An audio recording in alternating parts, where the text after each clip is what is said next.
오늘은 우리가 에스더서를 함께 살펴보기를 원합니다. 이 책은 우리가 앞서 살펴본 에스라와 느헤미야와는 그 배경이 조금 다릅니다. 에스라 느헤미야의 배경은 예루살렘이었다면 이 말씀의 배경은 바사 제국의 수도인 수산성입니다. 이 책은 우리가 읽어보면 아하수에로 왕의 통치 기간에 일어났던 어떤 사건을 하나 다루고 있습니다. 아하수에로 왕의 통치 기간은 언제인고 하면 여러분들이 성경 지식이 좀 있으실 텐데요. 이스라엘 백성들이 바벨론으로 포로로 끌려갔습니다. 그리고 바벨론이 페르시아로 바뀌고 난 다음에 이제 포로들이 그 본국으로 귀환하는 사건이 일어납니다. 1차 귀환, 2차 귀환, 3차 귀환 이런 거 들어보셨죠? 그렇죠?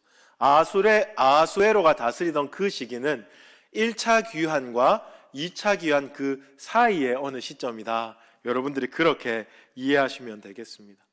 왜 제가 이 얘기를 드리는고 하면 이미 유대인들은 바사 혹 페르시아라고 부르죠. 그 땅에 뿌리를 내리고 정착하고 그 나라의 백성처럼 살아가고 있는 그 배경에서 일어난 사건이다 하는 것을 여러분들이 기억하면 좋겠습니다. 어떤 사건입니까? 모르드게라는 한 유대인이 있었는데요. 이 유대인이 굉장히 꼬장꼬장한 사람이었습니다. 하루는 하만이라는 그 나라의 이인자, 굉장히 높은 고관인데 그가 지나갈 때 다른 사람들은 다 그 사람한테 절하는데 모르드게만 그에게 절하지 않는 겁니다. 그래서 하만이 앙심을 품습니다. 그리고 이 모르드게만 죽일 것이 아니고 모르드게의 민족, 모르드게의 출신인 유다인들을 다 전멸시켜 버릴 것이다 하는 계략을 세우는 겁니다. 그런데 이 계략은 실패로 끝나죠. 왜냐하면 왕후인 에스더가 거기 개입하기 때문에 그렇습니다. 왕후 에스더가 개입해서 실제로 하만이 죽임을 당하고 죽음을 당할 위기에 처했던 유다인들은 다 살아나는 그 사건, 이것을 에스더서에서 다루고 있습니다. 제가 짧게 이야기하면서 이미 중심 인물들의 이름을 다 언급했는데요. 다시 한번 우리가 좀 깊이 있게 이 중심 인물들을 한번 살펴보기를 원합니다. 아하수에로 왕이 있습니다. 이 사람은 페르시아 제국의 황제입니다. 왕입니다. 그때 당시의 황제는 절대 군주지요. 절대적인 주권을 가지고 있습니다. 그런데 이 절대 군주는 좋은 사람은 아니었던 것 같습니다. 공의롭고 현명하다 이런 인상보다는 굉장히 자기중심적이고 독단적인 인물로 그려집니다. 자기가 내키는 대로 그냥 행동하는 거죠. 그런데 이 절대 군주가 모든 것의 최종 결정권자인데 실제로는 보면 하만에게 휘둘리고 또 왕후인 에스더에게 휘둘리는 그런 약간 나약한 존재로 그려지고 있기도 합니다. 그런가 하면 하만은 어떻습니까? 제가 2인자라고 말씀드렸죠. 단지 그냥 동네에서 2등이 아닙니다. 페르시아 그 제국에서 2인자, 굉장히 높은 사람입니다. 근데 이 사람도 성격이 별로 안 좋았던 것 같습니다. 모르드게가 자기에게 절하지 않는 것을 보고 앙심을 품고 잔인하게 그의 모든 민족들을 숙청해버리고자 할 만큼 포악한 사람이었습니다. 지금 우리가 에스더서에 보면 하만이 굉장히 다각적인 인물로 그려지는데요. 한 측면은 그가 간교합니다. 상황 분석이 굉장히 빠르고요. 자기가 어떻게 하면 이익을 얻을지 기회주의적인 사람으로 그려집니다. 그런데 또 다른 한 측면은요, 이 사람은 자기 앞날에 어떤 일이 일어날지 한 치 앞도 분별하지 못하는 어리석은 사람, 근시안적인 인물로 그려지기도 합니다.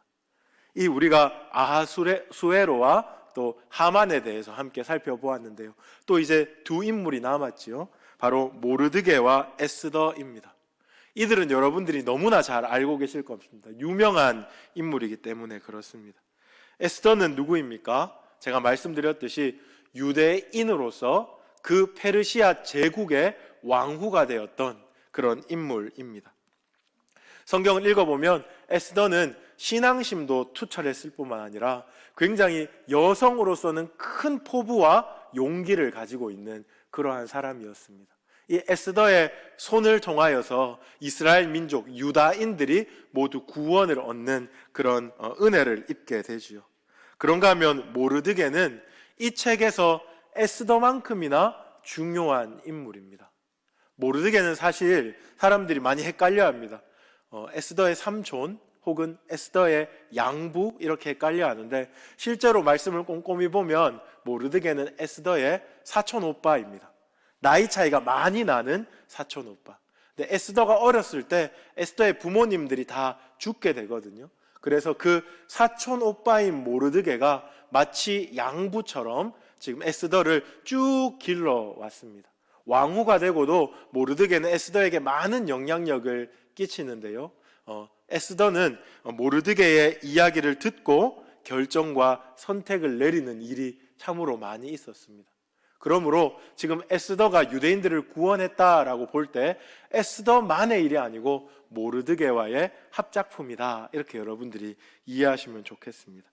제가 이렇게 크게 네 인물을 여러분들에게 소개해 드렸습니다. 그런데 사실 이들은 이 이야기에서 주연급 조연입니다. 주연급 조연. 주연은 따로 있겠지요. 주연은 어디 있습니까?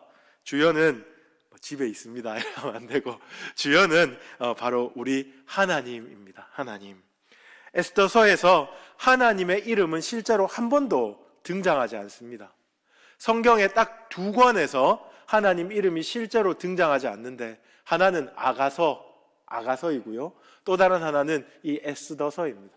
에스더서에서 하나님이라는 이름이 전혀 언급되지 않습니다. 하지만 우리가 이 에스더서에서 하나님의 손때를 발견합니다. 하나님이 지점마다 순간순간마다 하나님의 뜻대로 행하고 계신다는 것을 볼 수가 있습니다. 그래서 아주 유명한 성경 주석가 중에 매튜 헨리라는 사람이 있는데요, 그는 이렇게 말했습니다. 비록 하나님의 이름이 나타나 있지 않지만 하나님의 손가락이 하나님 백성의 구원을 이끌기 위한 다양한 사건을 아주 세밀하게 가리키고 있다, 그렇게 기록하고 있습니다. 하나님은 여기서 숨어 계십니다. 하지만 로마서의 표현처럼 지금 모든 것이 합력하여 선을 이루도록, 모든 사건이 합력하여 하나님 뜻을 이루도록 하나님께서는 열심히 일하고 계십니다. 이 에스더서의 주인공으로 말입니다. 하나님이 어떻게 일하시는지 그것을 중심으로 저는 에스더서의 중요한 내용을 세 파트로 나누어서 여러분과 함께 살펴보기를 원합니다. 제가 이야기 형식으로 계속 이렇게 풀어갈 건데요, 여러분들이 모르는 이야기를 듣는 것처럼 그렇게 귀를 기울이게 한번 들어보시면 좋겠습니다. 먼저 하나님께서 에스더가 왕후가 되는 사건에 개입하셨습니다. 원래 페르시아 왕국의 왕후는 와스디라는 여자였습니다. 와스디. 그런데 이 와스디가 페르시아 제국의 아하수에로 왕의 명령을 거역합니다. 명령을 거역함으로 이 절대 군주인 아하수에로 왕은 가만히 놔두지 않고 이 와스디를 바로 폐위시켜 버립니다. 그 명령에 순종하지 않았다고 해서 이 국모의 자리에서 내려버리는 겁니다. 이제 왕후의 자리가 공석이 되었는데요, 이 사건이 종결이 되고 이제 그 방백들, 그 신하들은 아하수에로 왕에게 그렇게 말합니다. 전국 각 지방의 아리따운 여인들을 왕궁으로 불러서 그 중에 왕의 눈에 가장 아름다운 처녀를 왕으로 드리면 어떻겠습니까? 여러분들도 젊었을 때 한 미모 하셨죠, 그렇죠? 전국 각 지방의 아리따운 여인들 중에 드셨는지 모르겠습니다. 아무튼 그렇게 쫙 훑어보면서 가장 아리따운 여인들 중에 아리따운 여인들을 왕궁으로 불렀습니다. 그리고 그 중에서 쫙 콘테스트를 해서 왕의 눈에 딱 뜨는 한 여인을 왕으로 삼자 하는 그런 아이디어를 냅니다. 왕이 봤을 때는 뭐 손해볼 게 없잖아요. 너무 좋잖아요. 그렇게 해서 그러자라고 했습니다. 그런데 그런 맥락 속에서 에스더가 왕후로서 왕후 후보로서 왕궁으로 들어가게 됩니다. 이름도 밝혀지지 않은 한 신하에게 발탁이 되었겠죠. 그래서 왕궁으로 들어갔고 그곳에서 많은 준비 끝에 왕 앞에 섰는데 왕의 눈에 딱 들게 된 겁니다. 그래서 에스더가 왕후가 되었습니다. 이렇게 여러분들이 이야기를 듣고 보면 도대체 여기서 하나님의 역할은 무엇인가? 이렇게 질문을 던질 수도 있겠습니다. 마치 우연과 우연이 계속해서 반복되어서 어떠한 결론에 다다른 것 같다, 이렇게 느낄지도 모르겠습니다. 이것은 그런데 불신앙적인 관점입니다. 우리가 하나님의 백성으로서 신앙적인 관점으로 이 이야기를 보면 우연과 우연이 연결되어서 어떤 결론에 이른 것이 아니고 그 순간순간 하나님께서 역사하셨던 거죠. 와스디가 폐위되었을 때도, 그리고 공석을 채우는 아이디어를 내었을 때도, 그리고 에스더가 왕후 후보로 왕궁에 들어갔을 때도, 그리고 에스더가 왕 앞에 섰을 때도 모든 순간에 하나님께서 간섭하셨다. 그렇게 우리는 믿고 그러한 관점으로 성경을 보는 것입니다. 여러분 삶에는 이런 해석이 필요한 순간이 없으셨습니까? 사실 우리가 삶을 살아가면서 많은 고난과 어려움을 겪잖아요. 많은 힘듦을 겪을 때 그때에는 하나님이 계신다는 것조차 믿을 수 없는 그런 어려움에 빠질 때가 많이 있습니다. 도대체 하나님 지금 무엇하고 계십니까? 하나님의 백성이 이렇게 곤고하고 곤란에 빠져 있는데 하나님 지금 수수방관하고 계신 것입니까? 아니 아예 내 쪽으로 쳐다보고 계시지도 않는 것 같습니다 라는 답답함이 들 때가 있습니다. 그런데 지나고 보면, 여러분들도 동의하시죠? 그렇죠? 지나고 나의 그때를 다시 돌아보면 놀랍게도 나의 실수와 나의 실패라고 여겼던 그 순간마저도 하나님의 계획하심이 있었다라는 것을 믿음으로 고백할 수밖에 없는 그러한 일들이 있습니다. 에스더가 왕후가 되는 것도 마찬가지입니다. 여러분 혹시 어려움 중에 있습니까? 곤란 중에 있습니까? 당혹스럽고 황당한 중에 있습니까? 그때에도 우리는 하나님께서 여전히 일하신다라는 그 믿음을 잃지 않아야 하겠습니다.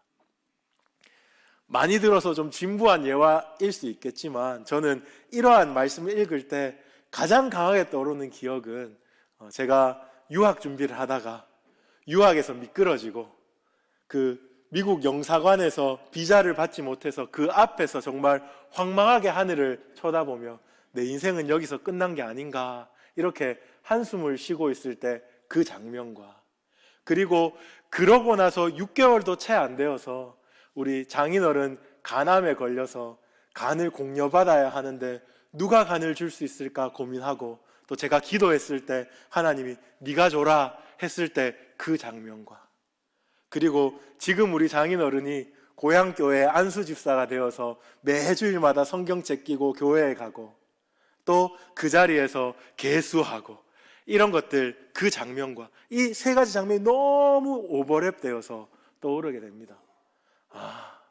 내가 실패라고 생각했던 그 순간, 내가 모든 것을 다 잃었다고 생각했던 그 순간, 우리 삶에는 왜 이런 불행이 닥칩니까? 라고 하나님께 악다구니를 썼던 그 순간, 그 순간에도 하나님은 일하고 계셨구나.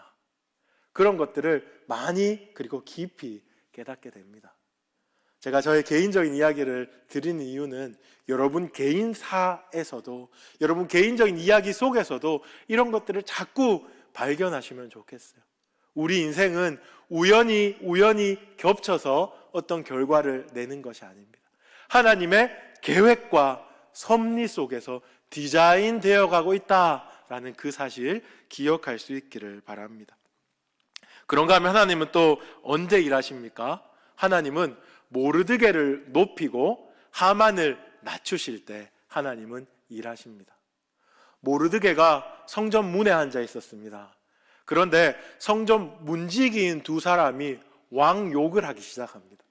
아하수에로 왕의 욕을 하는데 그냥 단지 욕으로 끝나는 것이 아니고 우리가 모시에 왕을 죽이자 하고 왕을 죽일 것을 결정하는 것을 모르드게가 듣게 됩니다. 모르드게는 즉각 에스더에게 나아갔습니다. 에스더는 그 사건을 아하수에로 왕에게 알렸습니다.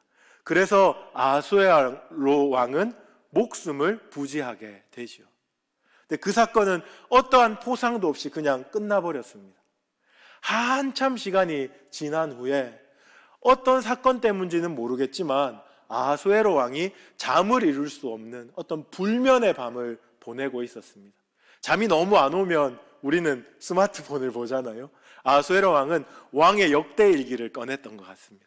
읽는데 모르드게를 통하여서 자신이 목숨을 부지했다는 그 사건이 기록되어 있고, 이 사건에 대해서 자기가 아무런 포상을 하지 않았다는 그것을 알게 되었습니다. 그래서 사람을 부릅니다. 밖에 누가 있느냐라고 불렀을 때 마침 밖에 누가 있었냐면 하만이 있었습니다. 하만. 그래서 하만에게 이런 질문을 하죠. 왕이 존귀하게 하기를 원하는 사람에게 어떻게 해야 하겠느냐? 근데 하만은 착각에 빠집니다. 왕이 존귀하게 할 만한 사람이 나 말고 누가 있겠어? 완전 교만 덩어리죠. 그 착각에 빠져서 하만은 자기가 평생에 꼭 한번 해보고 싶었던 일을 왕에게 얘기합니다. 어떤 일입니까? 왕의 옷을 입고 왕관을 쓰고 왕의 말을 타고 온 나라를 돌아다니면서 사람들의 칭송을 받는 일입니다. 그래서 이렇게 말합니다. 왕이 존귀하게 하기를 원하는 사람은 왕의 옷을 입히고 왕의 왕관을 씌우고 왕의 말에 태우고, 그리고 왕이 존귀하다고 여기는 또 다른 사람에게 그 말을 끌게 하여서 도성을 돌아다니며 칭찬받게 하소서, 그렇게 말합니다. 그때 왕은 내가 존귀하게 하기를 원하는 자가 모르드게인데, 하만 너가 이 왕복과 이 왕관과 이 말을 가지고 가서 모르드게를 높여라 얘기합니다. 모르드게가 완전히 높아지고 하만이 찌그러지는 그런 순간이었습니다. 이 순간에도 하나님께서 일하고 계셨다는 것, 우리는 믿음의 눈으로 볼 수 있어야 하겠습니다. 이것은 마치 시편의 한 고백 중에 주께서 공고한 백성은 구원하시고 교만한 눈은 낮추시리이다 라는 말씀과 같습니다. 공고한 백성은 구원하시고 교만한 자는 낮추신다. 하나님은 역사 가운데 그리고 오늘도 이렇게 역사하고 계십니다. 하나님의 이런 공의로운 역사로 인해서 우리 성도는 이 땅이 아주 불합리하고 부조리하고 악이 판치고 악하고 거스르든 세상이지만 소망을 가지고 살아갈 수 있게 되는 겁니다.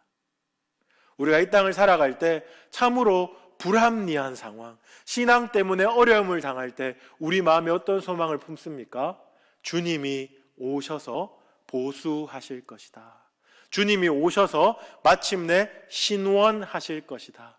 주님이 오셔서 내 눈에 있는 모든 눈물을 닦아주실 것이다. 또요, 마지막 때에 의로운 재판장이신 주님께서 마침내 공의로 판단하셔서 의인에게는 상을 주시고 악인은 영원한 형벌에 처할 것이다 하는 이 소망 말입니다. 단지 우리가 옛날 이야기에서 읽는 권선징악적인 스토리가 아니라 하나님께서 친히 약속하신 이 땅의 결말입니다. 우리는 그것을 보면서 악하고 거스르는 세대 가운데 하나님의 자녀로서 끝까지 포기하지 않고 선을 행하면서 살아갈 수 있게 되는 것입니다.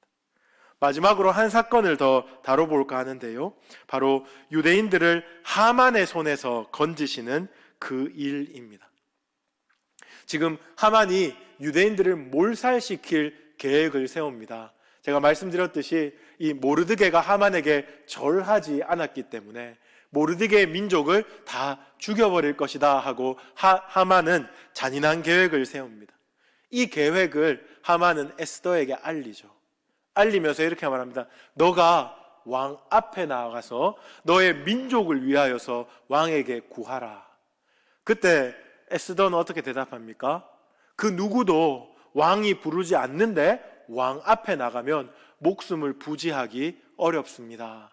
하지만 나는 죽으면 죽을 것입니다 라고 용기와 결단력을 내어서 왕 앞에 나아갑니다. 그리고 지혜롭게 왕에게 말하고 결국에는 하만이 죽임을 당하게 하시고, 그리고 또 마지막에 12월 13일입니다. 그때에 유대인들이 몰살될 그런 날로 정해진 날인데, 그때 유대인을 해하는 자들을 보수하는 그 보수와 신원의 날, 구원의 날로 삼게 되는 그 사건을 우리가 봅니다. 이 사건 속에서도 하나님께서는 역사하셨습니다. 이렇게 에스더가 도드라지는 일들을 통해서 우리는 어떤 것들을 한번 생각해 볼 수 있냐 하면, 하나님이 분명히 일하시는데 우리의 눈으로 볼 때는 하나님이 아니라 에스더가 일하는 것 같아 보이는 그런 생각을 할 수가 있겠습니다. 에스더라는 여인의 용기, 결단력, 그리고 기지가 우리 눈에 더 들어오게 됩니다. 하지만 이때도 우리는 믿음의 눈으로 바라봐야 합니다. 하나님께서 에스더를 부르셨고, 에스더에게 말할 수 없는 용기와 담대함을 부어주셨고, 아하수에로 왕의 마음을 부드럽게 만들어주셨고, 유대인들의 죽음의 날을 구원의 날로 바꾸어 주셨다 하는 것을 믿음의 눈으로 볼 수 있어야겠습니다. 우리가 이 땅을 살아갈 때 우리는 연약한 육신의 눈을 가지고 있기 때문에 하나님을 바라보기보다는 사람을 바라보는 것이 훨씬 더 빠릅니다. 하나님의 역사하심을 바라보는 것보다는 사람 간의 관계, 환경을 바라보는 것에 훨씬 더 빠릅니다. 하지만 하나님께서 우리의 눈을 열어주시면 그 배후의 역사하시는 하나님을 볼 수 있게 되는 것입니다. 우리가 잘 부르는 시선이라는 찬양이 있잖아요. 그 찬양의 후렴에 보시면 모든 시선을 주님께 드리고 살아계신 하나님을 느낄 때 내 삶은 주의 역사가 되고 하나님이 일하기 시작하네. 2절은요, 모든 시선을 주님께 드리고 전능하신 하나님을 느낄 때 세상은 주의 나라가 되고 하나님이 일하기 시작하네. 우리의 시선이 열리면 내 삶이 주의 역사가 되는 겁니다. 우리의 시선이 열리면 이 땅이 하나님의 나라가 되는 겁니다. 하나님이 여전히 성실하게 신실하게 일하고 계신다는 것이 보이게 되는 겁니다. 저는 우리의 눈이 이렇게 열리기 원합니다. 그리하여서 여전히 우리를 다스리시는 하나님의 그 전능하신 손을 우리가 발견할 수 있기를 원합니다. 역사적으로 손을 꼽아 보아도 너무 어려운 때를 우리가 지나가고 있는 것 같습니다. 이 대한민국 땅의 정치, 사회, 경제 이런 부분을 보아도 그렇고, 또 지금 온 나라에 퍼져 있는 코로나 때문에도 그렇고 너무나 절망적이고 또 불안한 시대를 살아가고 있습니다. 하지만 우리가 이때에도 믿음의 눈을 열어서 이 일의 배후에도 전능하신 하나님이 계신다.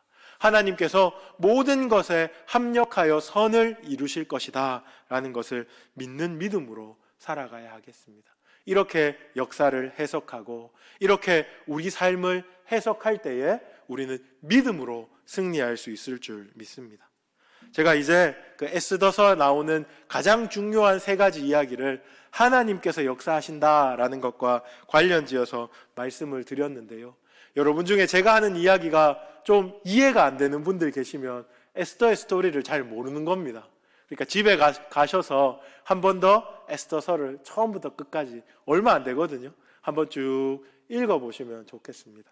읽으실 때 그냥 옛날 옛적에 있었던 어떤 나라의 이야기로 읽는 것이 아니고 하나님을 주인공 삼아서 하나님께서 실제적으로 일하시는 하나님의 스토리로 한번 읽어보시면 좋겠습니다.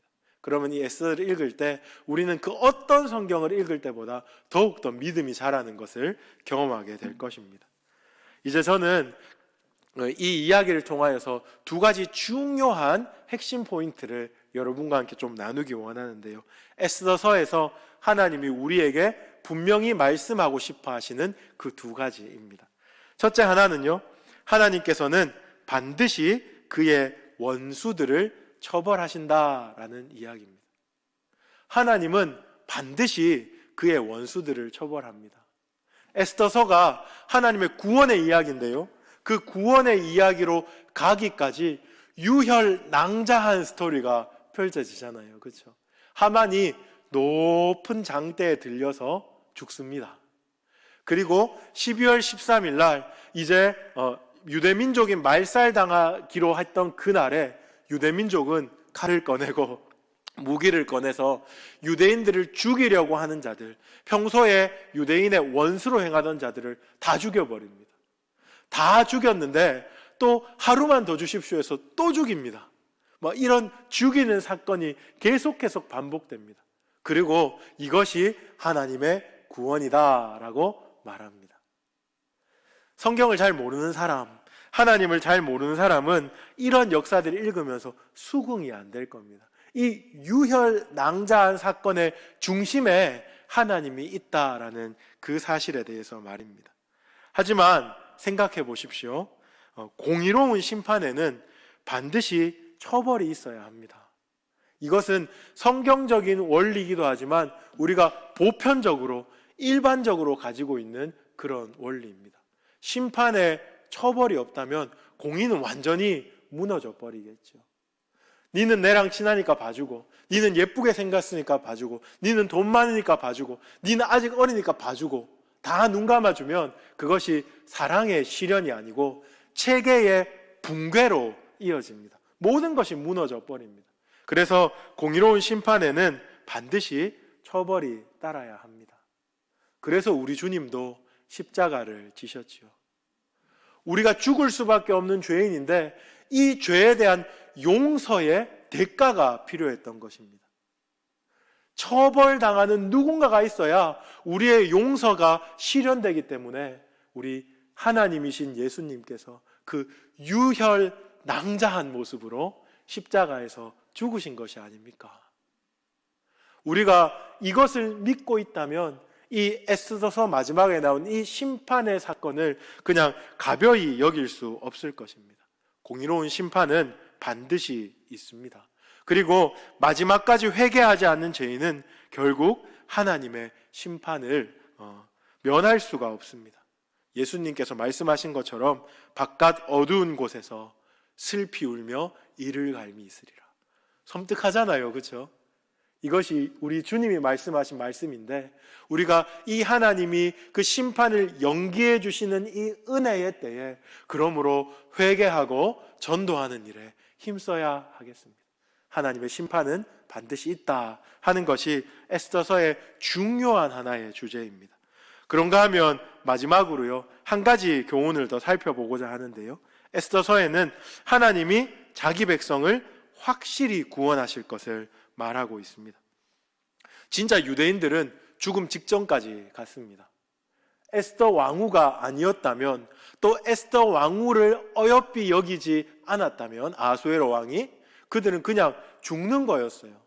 아수에로에게 있어서 이 유대인들은 별로 가치 있는 민족들이 아니었던 것 같습니다. 소수 민족이었고요, 있으나 없으나 크게 상관없는 그런 사람들이었던 것 같습니다. 한마디로 파리 목숨이었죠. 하지만 하나님께서 이들을 구원하셨습니다. 자력으로 구원을 얻어낸 것이 아니고 하나님의 긍휼로, 하나님의 선하신 손으로 말미암아 이들은 구원을 얻게 되었습니다. 이것은 마치 출애굽 사건에서 하나님께서 일하시는 것, 그것과 매우 비슷합니다. 하나님께서 이들을 구원하고자 하셨습니다. 하나님께서 모세를 보내셨지요. 그리고 하나님께서 10가지 재앙을 일으키셨습니다. 하나님께서 홍해를 가르셨고 하나님께서 만나와 메추라기를 내려주셨습니다. 하나님께서 이들을 전쟁에서 승리하게 하셨습니다. 하나님께서 가나안에 입성하게 하실 때 요단강을 마른 땅처럼 건너게 하셨습니다. 그렇다면 이스라엘 백성은 뭐 했습니까?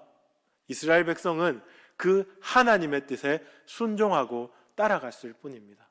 근데 그 순종도요, 적극적인 순종, 충분한 순종이 아니고 억지로 하는 순종이었지요. 그럼에도 불구하고 하나님은 때때마다 이 목이 곧은 백성들아 하고 그들을 책망했지만 끝끝내 그들을 포기하지 않고 그들을 가나안 땅으로 인도하셨습니다. 지금 유대인들도 마찬가지입니다. 하나님의 이러한 긍휼과 사랑, 하나님께서 끝까지 포기하시지 않는 이 하나님의 열정으로 말미암아서 이들은 구원을 얻게 되었습니다. 우린 이 사건을 통해서 무엇을 기억할 수 있겠습니까?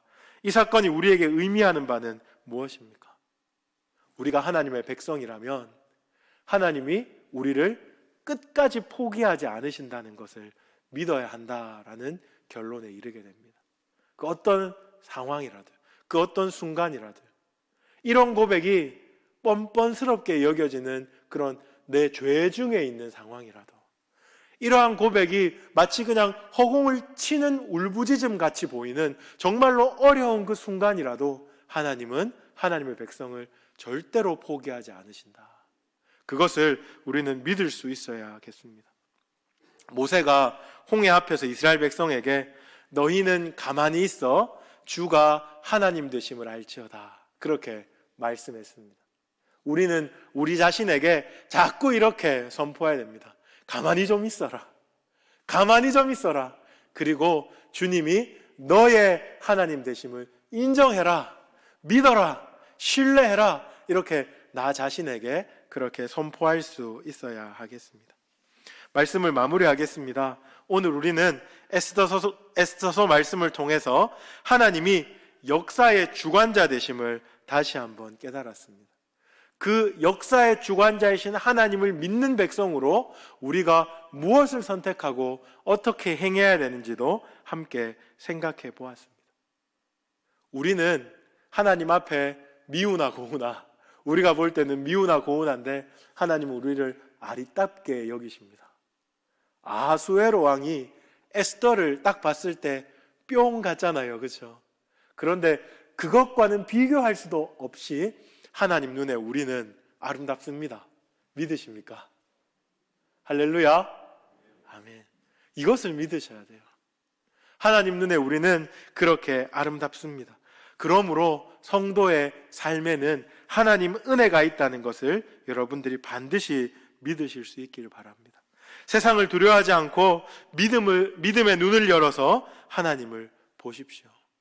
두려움과 욕심에 사로잡혀서 하만과 같이 어리석은 결정을 하지 마시고 하나님을 신뢰함으로 에스더처럼 담대하게 하나님의 뜻을 선택하며 오늘 하루 그리고 우리에게 주어진 인생을 살아가는 우리 모두가 되기를 주님의 이름으로 축복합니다. 네.